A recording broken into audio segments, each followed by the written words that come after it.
যুক্তরাষ্ট্রের president Donald Trump জানিয়েছেন, সিরিয়ার ওপর আরোপ করা দীর্ঘদিনের মার্কিন নিষেধাজ্ঞা প্রত্যাহার করে নেওয়া হবে। সিরিয়ার সাবেক শাসক বাশার আল আসাদের আমলে দেশটির ওপর নিষেধাজ্ঞা দিয়েছিল ওয়াশিংটন। খবর রয়টার্সের।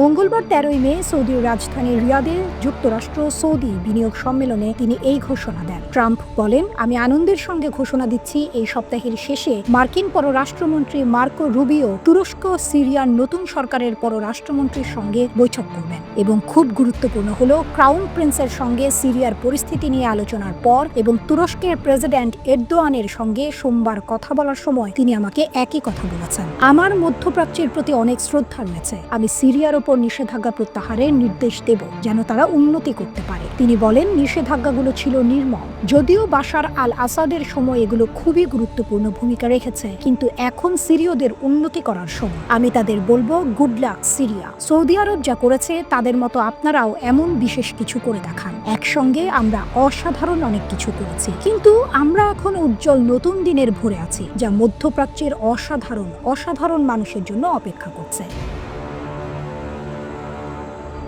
এদিকে বুধবার সৌদিতে সিরিয়ার নতুন প্রেসিডেন্ট আহমেদ আল সারার সঙ্গে বৈঠক করবেন ডোনাল্ড ট্রাম্প। ইতোমধ্যে তার দপ্তর হোয়াইট হাউস বিষয়টি নিশ্চিত করেছে। লন্ডন টাইমস দাবি করেছে, ট্রাম্পের সঙ্গে আলোচনার সময় আব্রাহাম চুক্তির মাধ্যমে দখলদার ইসরায়েলের সঙ্গে কূটনৈতিক সম্পর্ক স্থাপনের ব্যাপারে আলোচনা করতে পারেন তিনি। ট্রাম্পের এমন ঘোষণাকে স্বাগত জানিয়েছে সিরিয়ার পররাষ্ট্র মন্ত্রণালয়। সামাজিক যোগাযোগ মাধ্যমে প্রকাশ করা মন্ত্রণালয়ের এক বিবৃতিতে বলা হয়, জনগণের বিরুদ্ধে বাশার সরকারের যুদ্ধাপরাধের প্রতিক্রিয়ায় সিরিয়ার উপর নিষেধাজ্ঞা দিয়েছিল যুক্তরাষ্ট্র।